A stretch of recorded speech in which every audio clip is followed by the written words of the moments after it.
ஸ்ரீ மகா Eswarar YouTube channel நேயர்கள் அனைவருக்கும் வணக்கம். குருவாழ்க குருவே துணை. நம்ம இந்த உலகத்துல இன்பமாக துன்பம் இல்லாமல் எந்த பிரச்சனைகள் இல்லாமல் வாழ்வதற்கு நம்ம என்ன மாதிரியான வழிபாடு செய்தா நமக்கு சிறப்பாக இருக்கும் அப்படின்றத இந்த பதிவில் கொஞ்சம் விரிவா பார்க்கலாங்க.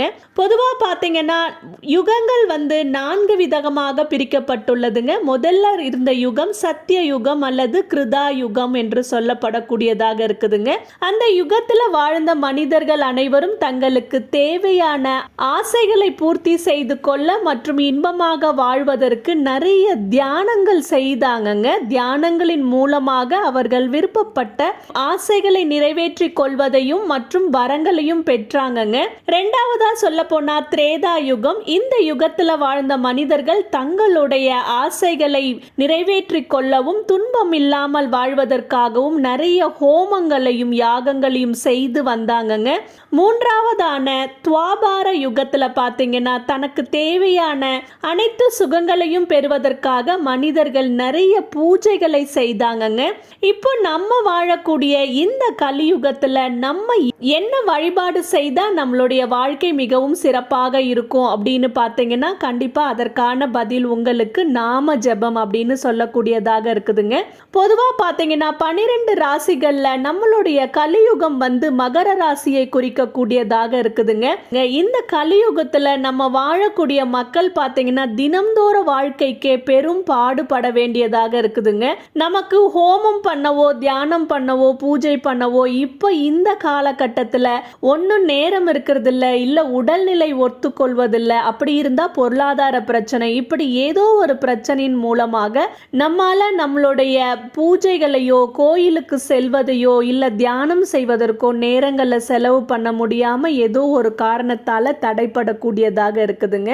அதனால தான் இந்த கலியுகத்துல இறைவனானவர் நமக்கு நாம ஜெபம் செய்தாலே நம்மளுடைய வாழ்க்கையில எல்லா இன்பத்தையும் பெற முடியும்னு சொல்லியிருக்காருங்க. அதாவது நாம ஜெபம்னா ஒன்றும் கிடையாதுங்க, அவருடைய பெயர்களை சொல்றது. உங்களுக்கு எந்த கடவுளை பிடிக்குதோ அந்த கடவுளுடைய பெயர்களை நீங்க எப்பெல்லாம் ஃப்ரீயா இருக்கீங்களோ அந்த டைம் எல்லாம் அவரை பற்றிய பெயர்களை உச்சரித்து கொண்டே இருப்பது என்பது சிறப்பாக இருக்குங்க. உதாரணமா சொல்ல போனா உங்களுக்கு சிவனை பிடிக்கணும்னா சிவ சிவா சிவ சிவான்னு சொல்லலாம். ராமரை பிடிக்கும்னா ராமா ராமா சொல்லலாம்.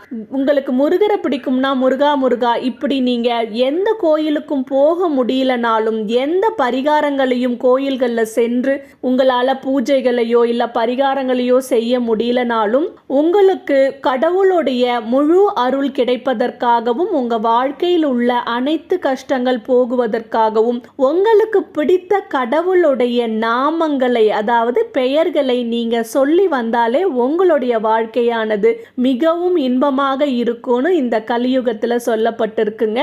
இந்த மகரம் என்ற ராசிக்கு பார்த்தீங்கன்னா ஆழ்வார்கள்ல திருப்பான ஆழ்வார் என்று ஒருவர் தான் மகர ராசியினுடைய ஆழ்வாராக இருக்கிறாருங்க. அவர் எப்படி கடவுளுடைய பாதத்தை அடைந்தார், ஸ்வர்க்கத்தை அடைந்தார் அப்படின்னு கேட்டீங்கன்னா அவர் கடவுளுடைய பெயரை அதாவது விஷ்ணுவோடைய பெயரை அவர் தினமும் சொல்லி வந்தாருங்க. அதன் மூலமாக அவர் இறைவனுடைய பாதத்தை சேர்ந்ததாக ஒரு கதை இருக்குதுங்க. அதனால அந்த மகர ராசியை கலியுகமாக கொண்ட நாமும் நமக்கு பிடித்த கடவுளுடைய பெயர்களை நம்மால் எந்த அளவுக்கு மனதார உச்சரிக்க முடியுமோ அந்த அளவுக்கு உச்சரித்தாலே நம்மளுடைய வாழ்க்கையில் உள்ள அனைத்து தோஷங்களும் செல்லக்கூடியதாக இருக்குங்க.